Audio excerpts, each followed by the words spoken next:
جتنے ہمارے secretaries government میں دو دو تین تین کئیوں کی گاڑیاں ہیں، ہمارے ڈی سیز، ہمارے کمشنرز بڑے بڑے گھروں میں رہتے ہیں، کتنے کنال کے. ایک طرف ایک قوم مقروض ہے جو اپنے لوگوں کے اوپر پیسہ نہیں خرچ کر سکتی، دوسری طرف ایک صاحب اقتدار اس ملک میں ایسے رہتے ہیں، وہ بالکل ویسے رہتے ہیں جب انگریزوں نے آ کے اس ملک پہ حکومت کی تھی، اور انہوں نے حکمرانوں کی طرح یہ بڑے بڑے گورنر ہاؤسز بنائے تھے کیونکہ ہم غلام تھے. ہم جب آزاد ہوئے ہم بھی ویسے ہی رہتے ہیں. ہمیں کوئی فکر نہیں ہے کہ اس ملک میں ہم لوگوں کی کچھ بنیادی ضروریات پوری نہیں کر سکتے، لیکن ہمارا رہن سہن دیکھیں. آپ صرف یہ دیکھیں کہ پچھلے پرائم منسٹر نے بیرون ملک دوروں پہ کتنا خرچ کیا ہے. کوئی 65 کروڑ روپیہ ایک پرائم منسٹر دورے پہ خرچ کرتا ہے، دوروں پہ. یہ کیا کرنے جاتے ہیں باہر؟ مجھے کوئی یہ بتائے کہ 65 کروڑ روپیہ آپ دوروں پہ خرچ کرتے ہیں، یہ کدھر جاتا ہے پیسہ؟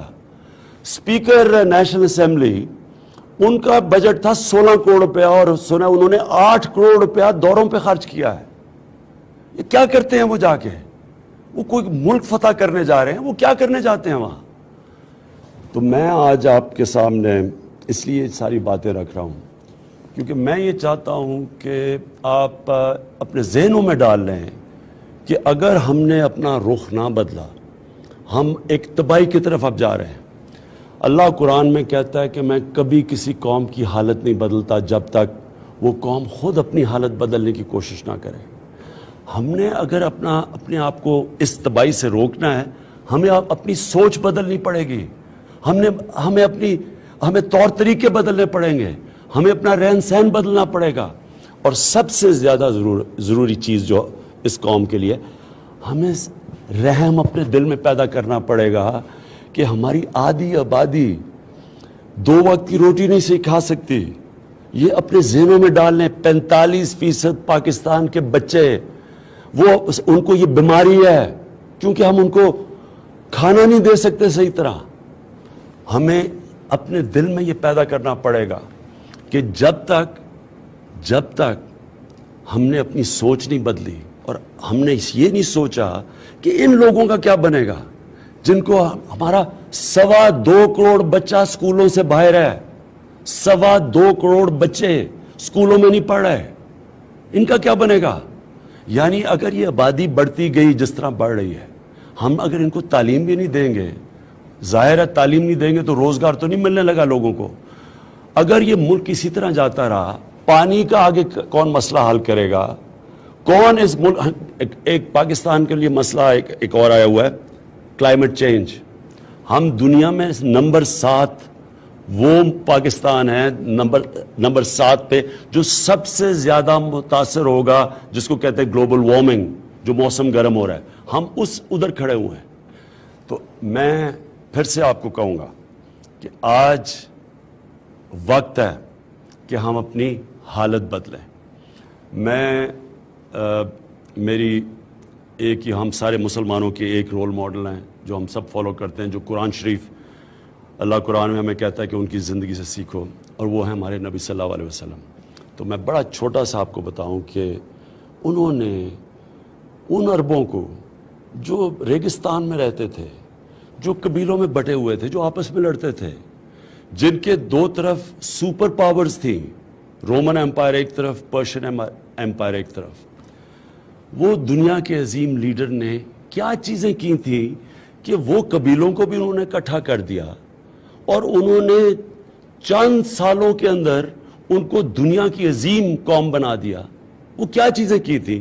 میں ذرا صرف وہ پرنسپلز پہلے آپ کو بتانا چاہتا ہوں، کیونکہ وہ پرنسپلز جو قوم اپناتی ہے وہ اوپر چلی جاتی ہے.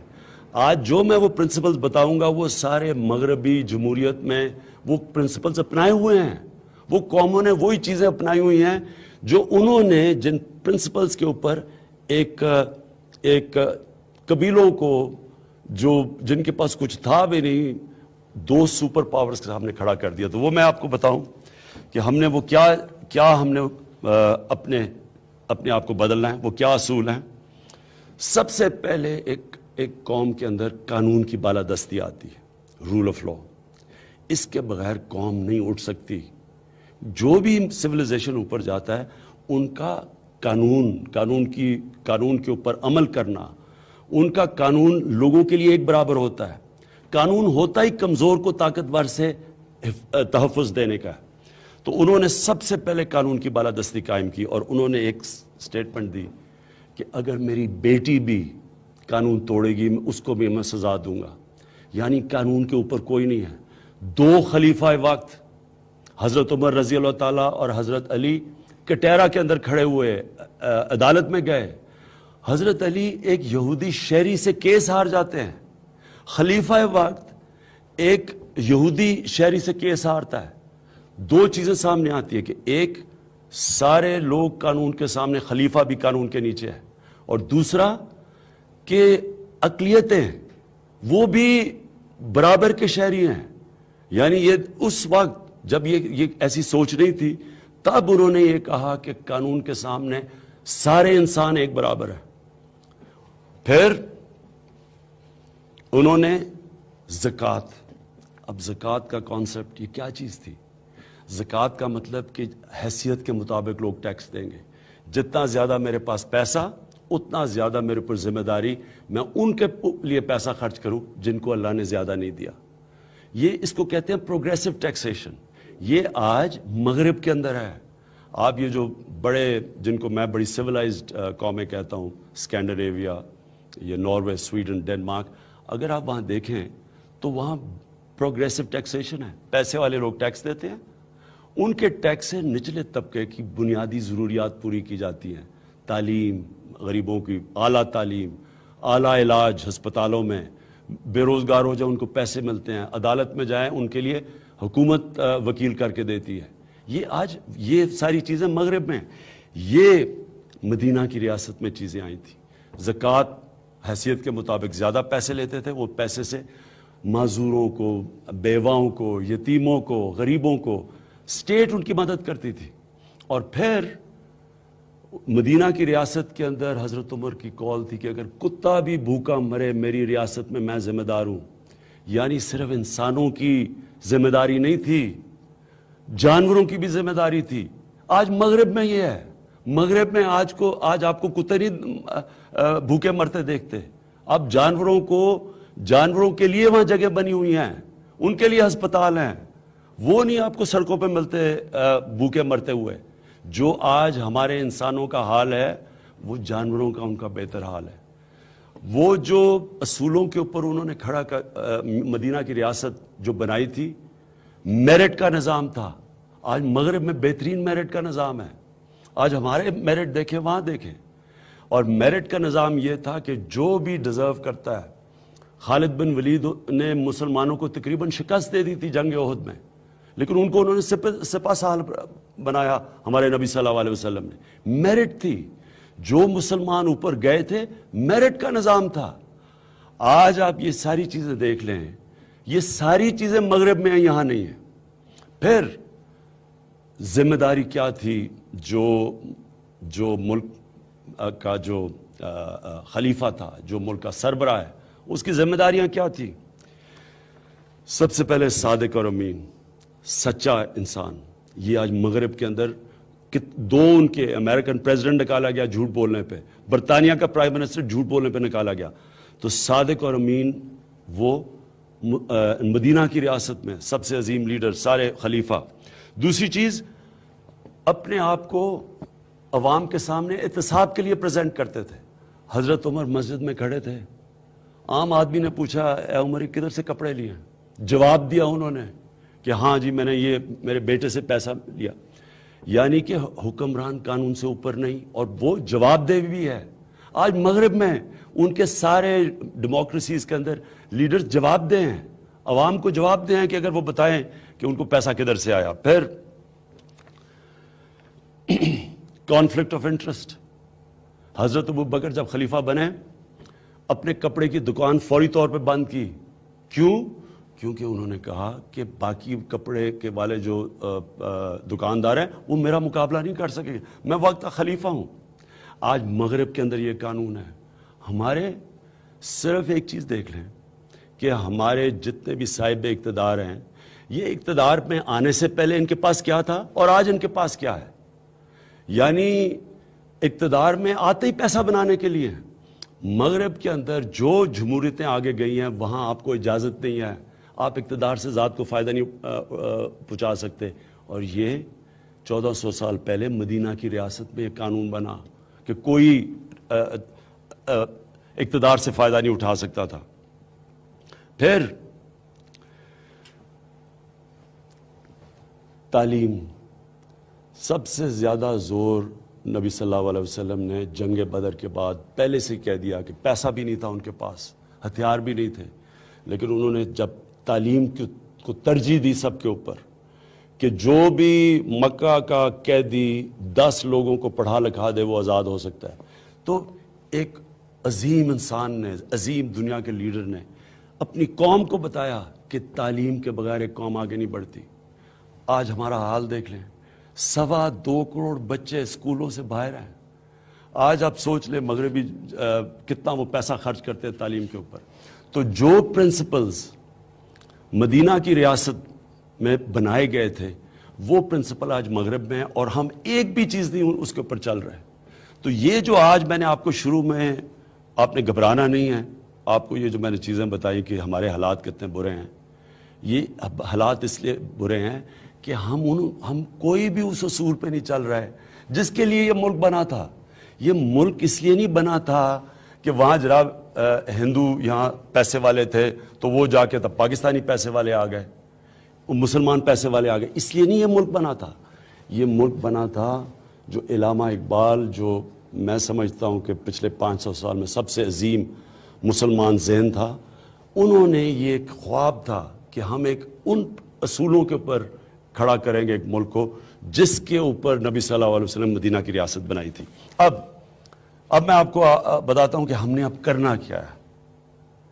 اور میں آپ کو یہ بھی بتا دوں کہ میری زندگی گزری ایسی ہے کہ ساری زندگی میرے لوگ کہتے تھے کہ یہ بھی نہیں ہو سکتا, کرکٹر نہیں بھی بن سکتے, کپتان نہیں بن سکتے, تیز بولر نہیں بن سکتے, ہسپتال نہیں بن سکتا, پھر دیہات میں پرائیویٹ سیکٹر یونیورسٹی نہیں بنا سکتا, پھر 2 پارٹی سسٹم میں تیسری پارٹی نہیں آ سکتی. یہ ساری زندگی میں سنتا رہا ہوں. میں ساری زندگی ایک چیز سیکھی ہے, مقابلہ کرنا. میں انشاءاللہ آپ سب کو, آپ نے میری ٹیم بننا ہے اور میں آپ کو اب یہ جدھر ہم کھڑے ہیں میں آپ کو مقابلہ کر کے دکھاؤں گا ہم کیسے نکلیں گے اسے. تو شروع کروں گا اپنے آپ سے. میں پہلے یہ جو ہماری 524 ملازم ہیں, میں ایک تو پرائم منسٹر ہاؤس میں نے آپ کو بتایا میں نہیں رہ رہا ہوں. میں نے ایک جو ملٹری سیکٹری کا باہر پرائم منسٹر ہاؤس کے باہر جگہ ہے, ان کا گھر ہے, اس میں رہ رہا ہوں. 3 بیڈ روم کا وہ گھر ہے. 2 ملازم رکھوں گا اور یہ 2 گاڑیاں رکھوں گا. وہ 2 گاڑیاں اس لیے رکھوں گا کہ وہ اس لیے کہہ رہے ہیں کہ سیکیورٹی کا ایشو ہے. اصل میں اپنے گھر میں رہنا چاہتا تھا, میں یہ بھی پیسہ نہیں خرچ کرنا چاہتا تھا, لیکن کیونکہ ہماری ایجنسیز نے بتایا کہ میری جان کو خطرہ ہے اور مجھے سیکیورٹی کی ضرورت ہے, اس لیے میں یہاں رہ رہا ہوں. نہیں تو میں آرام سے بنی گالا میں رہ سکتا تھا تاکہ کوئی بھی خرچہ نہ ہو. یہ جو گاڑیاں ہیں انشاءاللہ ان کی ہم اب آکشن کریں گے. میں بڑے بڑے بزنس مین کو دعوت دوں گا کہ وہ آئیں اور یہ جو ہماری بلٹ پروف گاڑیاں جو باہر سے منگوائی ہوئی ہیں مہنگی مہنگی, ان سب کی ہم آکشن کروائیں گے. یہ سارا پیسہ ہم انشاءاللہ پاکستان کی ٹریجری میں ڈالیں گے. اس کے علاوہ میری جو سوچ ہے کہ ہم سارے گورنر ہاؤسز, ہم جو چیف منسٹر ہاؤسز ہیں, 2 جگہ ہمارے چیف منسٹر ہیں, ہم ان کو سب میں سادگی لے کے آئیں گے. خرچے اپنے کم کریں گے. ہم آپ کو آگاہ رکھیں گے کہ ہم کتنے اپنے خرچے کم کر رہے ہیں. ہم آپ کو بتائیں گے کہ پہلے کیا خرچے تھے اب کیا ہیں. یہ گورنر ہاؤسز میں کوئی ہمارا گورنر نہیں رہے گا. ان سارے گورنر ہاؤسز کے لیے ہم نے ایک کمیٹی بنائی ہے. یہ کمیٹی ہے دانشوروں کی, اس میں ہر قسم کے ایکسپرٹس بیٹھے ہیں. یہ میٹ کرے گی ابھی کمیٹی انشاءاللہ جب ہماری کیبنٹ میٹنگ کل سے شروع ہوگی. یہ کمیٹی میٹنگ بلاؤں گا. یہ فیصلہ کریں گے کہ ان بڑے بڑے ہم نے ان کے لیے کیا کرنا ہے جس سے عوام کو فائدہ ہو. پرائم منسٹر ہاؤس کا میری جو سوچ ہے وہ میں آپ کو بتا دوں کہ ایک اعلیٰ قسم کی یونیورسٹی بنائیں گے جو ریسرچ کرے گی, جس میں ریسرچ ہوگی اور جس میں دنیا سے ہم بڑے بڑے اسکالرس کو بلائیں گے. ایک ٹاپ کلاس پاکستان میں یونیورسٹی بنائیں گے, ایک ایلیٹ یونیورسٹی بنائیں گے. یہ بڑی زبردست جگہ ہے اور یونیورسٹی کے لیے ہونی بھی اچھی سی جگہ ہے. تو ایک تو میرا یہ سوچ ہے, باقیوں کا ہم انشاءاللہ آپ کو بتاتے رہیں گے کہ ہم ان کے لیے کیا کریں گے. ایک ہم پوری اب ٹاسک فورس بنائیں گے, ڈاکٹر عشرت حسین کے نیچے یہ ٹاسک فورس بنے گی اور اس کا کام ہی ہوگا کہ ہم اس ملک میں خرچے کم کریں. ہر ڈپارٹمنٹ بائی بیوروکریسی کے اندر ہر جگہ جدھر خرچے اتنے بڑے ہوئے ہیں اور عوام کا پیسہ خرچ ہو رہا ہے شاہانہ رہن سہن میں, ہر جگہ اب ہم نے خرچے کم کروانے اور لوگوں کو یہ احساس دلوانا. اور میں آپ کو بھی چاہتا ہوں کہ آپ کو یہ احساس ہونا چاہیے کہ ہم نے یہ جو بھی پیسہ ہم اپنے اوپر خرچ کرتے ہیں, ہم ان کا پیسہ لیتے ہیں جو بیچارے 2 وقت کی روٹی نہیں کھا سکتے, جو ہمیں بچوں کو پڑھا نہیں سکتے. یہ ہمیں اپنا مائنڈ سیٹ چینج کرنا ہے. نئے پاکستان میں نئی سوچ کی ضرورت ہے. ہم نے یہ پیسہ بچا کے پہلے ان لوگوں پہ خرچ کرنا ہے جو ہمارا طبقہ پیچھے رہ گیا, جن کو ہم معاشرے نے ہماری ریاست نے پیچھے چھوڑ دیا, جن کو ہم نے موقع ہی نہیں دیا کہ وہ بھی آ کے اوپر مقابلہ کریں. تو ڈاکٹر عشرت کے نیچے یہ ٹاسک فورس بنے گی اور اس کا مقصد ہی صرف یہ ہوگا کہ ہم اپنے خرچے کم کریں. میں یہ بھی ایک آپ سب کے سامنے آج کہنا چاہتا ہوں کہ یہ ہماری بڑی بری عادت ہے اور یہ پڑ گئی ہے عادت کہ ہم باہر کے ملکوں سے امداد اور قرضوں پہ گزارا کرتے رہے اور ہمیں کوئی برا نہیں لگتا کہ یہ ہم لوگوں کے پاس یہ پیسے مانگنے کبھی چلے جاتے ہیں. کبھی ہمارے جو سربراہ ہوتا ہے کبھی کسی ملک سے پیسہ مانگتا ہے, کبھی کہیں قرضے لیتے ہیں. ابھی ہم پتہ ہے جی IMF سے اب ہم نے قرضے لینے ہیں. دیکھیں کوئی ملک بھی ترقی ایسے نہیں کرتا. کوئی ملک جو کھڑا ہوتا ہے وہ اپنے پیر پہ کھڑا ہوتا ہے. قرضہ ہوتا ہے ایک چھوٹے سے وقت کے لیے, ایک مشکل وقت آتا ہے. مثلا جرمنی اور جاپان تباہ ہو گئے دوسری جنگ عظیم میں, انہوں نے قرضہ لیا ایک پیریڈ کے لیے, اس کے بعد وہ قوم اپنے پیر پہ کھڑی ہو گئی. ہمیں اپنے پیر پہ کھڑا ہونا ہے. ہم یہ ایسے جیسے ہم گزارا کرتے آئے ہیں اب تک ہم نہیں کر سکتے, اب ویسے اگلے قرضہ دینے کے لیے تیار نہیں ہے.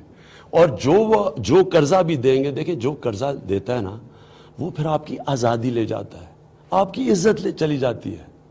اب آپ کو کتنا برا لگے گا پتہ نہیں, آپ کو برا لگے گا نہیں, مجھے کتنا برا لگے گا کہ میں باہر جا کے لوگوں سے پیسے مانگوں, کہ کبھی کسی ملک میں جا رہا ہوں پیسے مانگنے, کہ کبھی کسی ملک پہ جا رہا ہوں.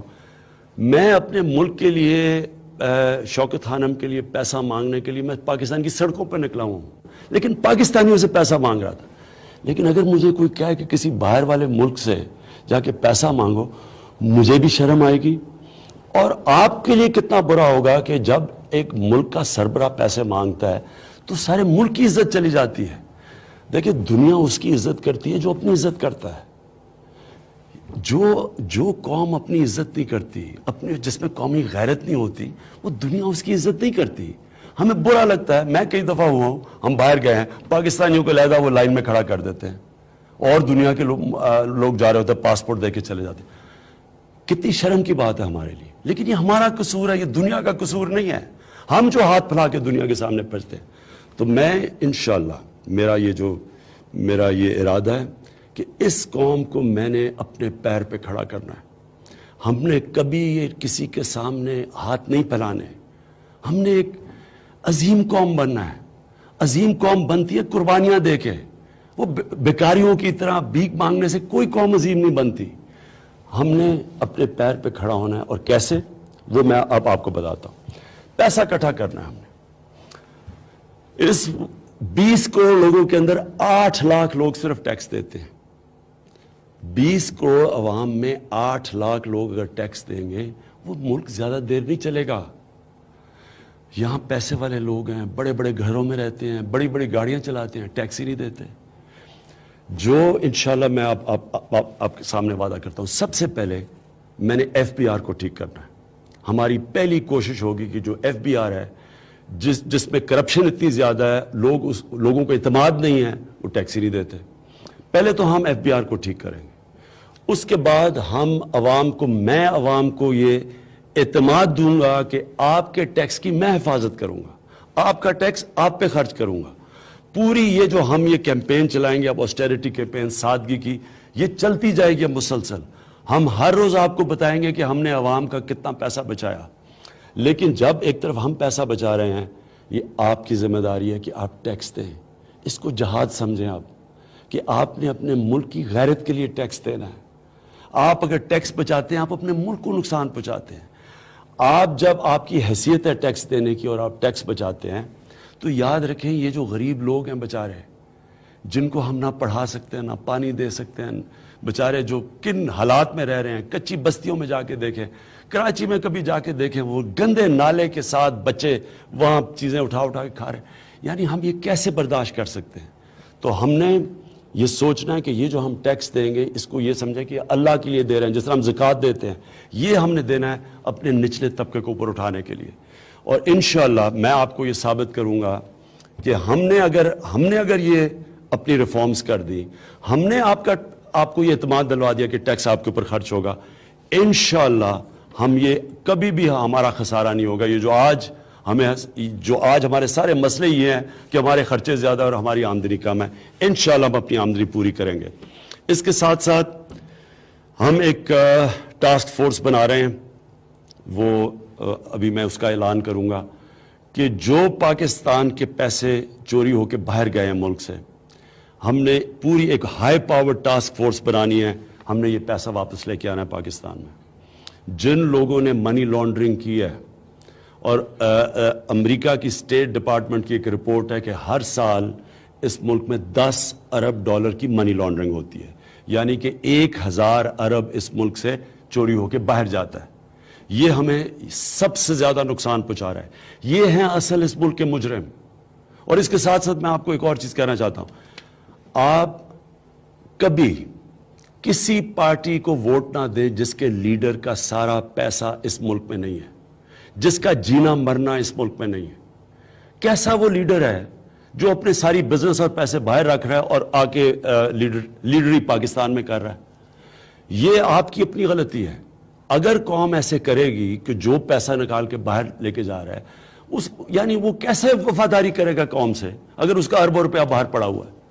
اور جب باہر پیسہ پڑا ہوتا ہے تو وہ محتاج ہو جاتا ہے, وہ باہر سے کنٹرول ہو سکتا ہے. اس لیے یہ بھی ساتھ ساتھ یہ آپ کی بھی ذمہ داری ہے کہ آپ نے ان پارٹیز کے جن کے لیڈرز کے پیسے باہر پڑے, آپ نے ان کو ووٹ نہیں دینا. اس کے بعد ہم نے اپنی ایکسپورٹس بڑھانی ہے. یہ سب سے زیادہ ضروری ہے کہ ہم اپنی ایکسپورٹس بڑھائیں. ایکسپورٹس تب بڑھیں گی کہ ہماری حکومت پوری مدد کرے گی انڈسٹریز کی, ایکسپورٹ کی جو انڈسٹریز ہیں. اور انشاءاللہ وہ ہم نے پوری بزنس ایڈوائزری کاؤنسل بنائی ہے, ان کے ساتھ ہم میٹنگ کریں گے. ہم ہر رکاوٹ ان کی ختم کرنے کی کوشش کریں گے, جو بھی رکاوٹ ہے ان کے راستے میں ایکسپورٹس کی. پھر انویسٹمنٹ ہے, اس ملک میں سرمایہ کاری لے کے آنی ہے. سرمایہ کاری کے لیے, سرمایہ کاروں کے لیے ہم انشاءاللہ وہ بھی ایک ون ونڈو آپریشن بنانے کی کوشش کریں گے.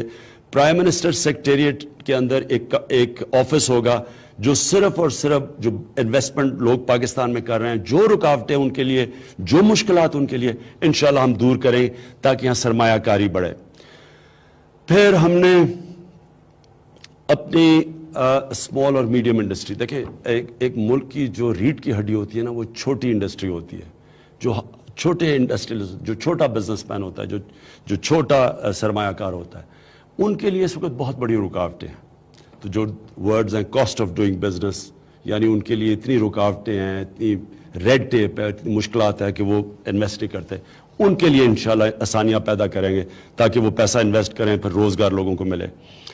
اس کے بعد میں نے جو ہماری ایمبسیز ہیں ساری باہر, ان کو میں نے کل سے انشاءاللہ پیغام پہنچاؤں گا کہ جو ہمارے باہر پاکستانی کام کر رہے ہیں, جو اتنا بڑا اس ملک کا اثاثہ ہے, جو وہاں سے ہمیں پیسے بھیجتے ہیں, جس پیسے پہ ملک چلتا ہے, تقریباً 20 ارب ڈالر باہر سے ریمیٹنسز آتی ہیں, ہم نے انشاءاللہ ان کے لیے آسانیاں پیدا کرنی ہیں. ان کے لیے ہماری ایمبیسیز کا کام ہوگا کہ ان کی مدد کریں, ان کے لیے آسانیاں پیدا کریں. ہمارا لیبر ہے وہاں, اور ہمارے کئی ہزار پاکستانی باہر جیلوں میں پڑے ہوئے ہیں. فوری طور پہ میں اپنی ایمبیسیز کو کہوں گا کہ ہمیں بتائیں کہ یہ کیوں پڑے ہوئے ہیں, اور ان کو فوری طور پہ دیکھا جائے کیا ان کا جرم کیا. ہم کوشش کریں, ان کی مدد کریں, جا کے ان کو یہ بتائیں کہ وہ لاوارث نہیں ہیں. ہم پاکستانی ان کے ساتھ کھڑے ہیں. اگر انہوں نے کوئی جرم کیا یا وہ بے قصور ہیں, کئی لوگ بیچارے پتہ چلتا ہے یہ جو وار آن ٹیرر کے بعد ویسے ہی پکڑ لیتے ہیں لوگوں کو, تو انشاءاللہ اپنی ایمبیسیز سے ان کی پوری مدد کریں گے, کیونکہ یہ ہمارا بہت بڑا احساس ہے. اور پھر میں آ گیا اوورسیز پاکستانیز پہ. میں آج اوورسیز پاکستانیز کو خاص آپ سے بات کرنا چاہتا ہوں. دیکھیں, ہم انشاءاللہ آپ کے لیے یہاں انویسٹمنٹ کے لیے اپرچونٹیز پوری پیدا کریں گے. ہم یہ چاہیں گے کہ آپ اپنا پیسہ پاکستان لے کے آئیں, پاکستان کی بینکوں میں رکھوائیں. اس وقت ہمیں ڈالرز کی بہت کمی ہے, کیونکہ میں نے آپ کو شروع میں بتا دیا کہ ہمارا خسارہ اتنا بڑھ گیا, جو ٹریڈ گیپ ہے ہمارا, جو ہماری امپورٹ اور ایکسپورٹ میں اتنا بڑا گیپ آ گیا ہے کہ ہمیں ضرورت ہے اس وقت ڈالرز کی. میں چاہوں گا کہ اوورسیز پاکستانیز ہمارے بینکوں میں پیسہ رکھوائیں. ریمیٹنسز بھی جب بھیجتے ہیں رشتہ داروں کو, بینکوں کے ذریعے بھیجیں تاکہ ملک کو ڈالرز ملیں. یہ ہمارا یہ جو ایک مشکل وقت ہے, اس مشکل سے یہ مشکل وقت گزارنے کے لیے میں اپنے اوورسیز پاکستانیز کو خاص کہوں گا کہ آپ اس ملک میں ہماری مدد کریں. اس وقت تو ہمیں آپ کی مدد کی ضرورت ہے. اس کے بعد کرپشن, یہ تیسرا بہت بڑا ایشو ہے. کرپشن کے اوپر ہم نے پورا اب زور لگانا ہے. کوئی بھی ملک جس میں اتنی زیادہ کرپشن ہو, ملک آگے بڑھ نہیں سکتا. کرپشن دو کام کرتا ہے, ایک تو پیسہ جو عوام پہ خرچ ہونا ہوتا ہے وہ لوگوں کی جیبوں میں چلا جاتا ہے.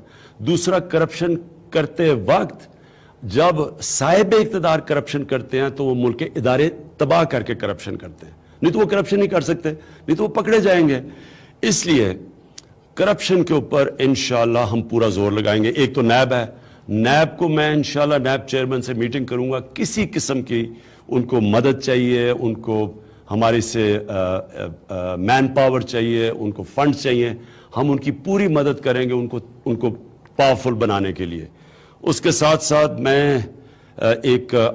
ہم ایک قانون پاس کرنے لگے جو ہم نے پختونخوا کی اسمبلی میں کیا تھا, اسے کہتے ہیں وسل بلور ایکٹ. مطلب یہ ہے کہ کوئی بھی آدمی, خاص طور پہ گورنمنٹ ڈپارٹمنٹس میں, جو بھی کرپشن کی نشاندہی کرتا ہے, جو بھی پیسہ اس سے وصول ہوگا اس کی نشاندہی کرنے کی وجہ سے, اس کا 20 یا 25% اس کو جائے گا. یعنی کہ ان کو حلال طریقے سے وہ پیسہ بنا سکتے ہیں اگر وہ ملک کی کرپشن بچائیں اور ملک کا پیسہ بچائیں. یہ وسل بلور ایکٹ انشاءاللہ جو پختونخوا میں یہ بھی پاس کریں گے. اور SECP یہ بڑا امپورٹنٹ ہے, اس کو ہم انشاءاللہ اس ادارے کو ٹھیک کریں گے, کیونکہ یہ بھی پہلے یہ ملے ہوئے تھے کرپٹ لوگوں کے ساتھ. اور پھر FIA, میں منسٹری آف انٹیریئر اپنے نیچے رکھ رہا ہوں, اور اس کی وجہ یہ ہے کہ FIA کے ذریعے ہم نے جو منی لانڈرنگ ہوتی ہے اس ملک سے اور جو کرپشن ہے اس کے لیے میں خود اس کے اوپر پورا نظر رکھوں گا. کیونکہ جب تک یہ مافیاز بیٹھے ہوئے ہیں اور یہاں اس ملک کو پیسہ چوری کر کے باہر لے کے جا رہے ہیں, تو یہ یاد رکھیں کہ ہم یہ جو ہمارا ہیومن ڈیولپمنٹ ہے, ہمارے انسان ہیں جن کو ہم نے اٹھانا ہے اوپر, ہم نہیں اٹھا سکیں گے. لہٰذا اس کے اوپر میں خود نظر رکھوں گا. میں آپ کو ابھی بھی یہ بتا دوں کہ جب یہ ہم ہاتھ ڈالیں گے کرپٹ لوگوں کے اوپر, اب سب تیار ہو جائیں, یہ شور مچائیں گے. یہ کرپٹ لوگ جو ہیں, جو ابھی تک بڑے آرام سے پیسہ بنا رہے تھے, یہ ہر جگہ بیٹھے ہوئے ہیں. ڈپارٹمنٹس میں مافیا بیٹھے ہوئے ہیں, FBI کے اندر مافیا بیٹھے ہوئے ہیں. یہ ہر جگہ لوگ وہ بیٹھے ہوئے ہیں جو ایک کرپٹ نظام سے پیسہ بنا رہے تھے. تو جب ان کے اوپر ہاتھ ڈلے گا, یہ اپنے ذہن میں ڈال لیں کہ یہ شور مچائیں گے, اور یہ شور ہر قسم کا مچائیں گے. شاید سڑکوں پہ بھی آئیں, جمہوریت بھی خطرے میں آ جائے گی کیونکہ جب ان کی کرپشن کے اوپر ہاتھ ڈلے گا. لیکن آپ نے میرے ساتھ کھڑے رہنا ہے, کیونکہ ہم نے یا یہ ملک بچے گا یا یہ کرپٹ لوگ بچیں گے. تو اس لیے تیار ہو جائیں اس کے لیے. اور میں پھر سے آپ کو کہتا ہوں کہ اللہ نے میری ٹریننگ کرائی ہے مقابلہ کرنے کے لیے, تو انشاءاللہ میں ان کا پوری طرح آپ کو مقابلہ کر کے دکھاؤں گا. پھر ہم نے سب سے زیادہ چیز عام لوگوں کے لیے ہم نے انصاف کا نظام ٹھیک کرنا ہے. میں نے چیف جسٹس کے ساتھ ہم نے میٹنگ کرنی ہے. ہم نے یہ جو عدلیہ عدالتوں میں جو لوگ سالوں کیسز چلتے ہیں, نیچے مسئلے ہیں, کچہریوں میں مسئلے ہیں لوگوں کے, عام آدمی کو مصیبت ہے, زمین کے کیسز ہیں, کئی سال چلتے ہیں, لوگ بچارے اگلے جہان میں چلے جاتے ہیں لیکن زمین کے کیس حل نہیں ہوتے. ہم نے چیف جسٹس صاحب کے ساتھ بیٹھ کے بات کرنی ہے, جو ہم نے پختونخوا میں کیا تھا. وہاں بھی ہم نے پشاور ہائی کورٹ کے چیف جسٹس کے ساتھ بیٹھ کے ایک سول پروسیجر کوڈ میں امینڈمنٹ کی تھی.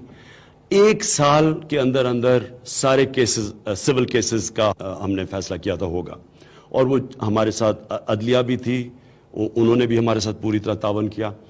اور اب ہم انشاءاللہ نیشنل لیول کے اوپر یہ کریں گے کہ کیسز 1 سال سے زیادہ کیسز کو نہیں جانا چاہیے. ہم ساروں کو مل کے ہم اپنے عوام کے لیے, یعنی ہم یہ عوام سے یہ ظلم نہیں کر سکتے کہ جرم ہوتا ہے اور سزا نہیں ملتی. تو انشاءاللہ ایک ایسا نظام لائیں گے کہ 1 سال کے اندر کیس کا حل ہو.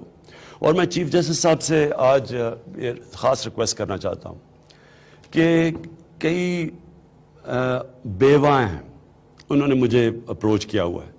وہ بیچاری, ان کی زمینوں کے اوپر قبضے ہوئے ہیں, زمینوں کے کیسز ہیں, وہ بیچاری رل گئی ہیں, سالوں بیچارے گزر گئی ہیں اور ان کے کیسز کے حل نہیں ہوتے. تو میں چیف جسٹس سے ریکویسٹ کروں گا کم از کم جو بیواں ہیں ان کے پلیز کیسز حل کریں آپ, جو کہ زمینوں کے کیسز ہیں اور یہ بیچاری ان کے لیے بہت مشکلوں کا سامنا کرنا پڑ رہا ہے.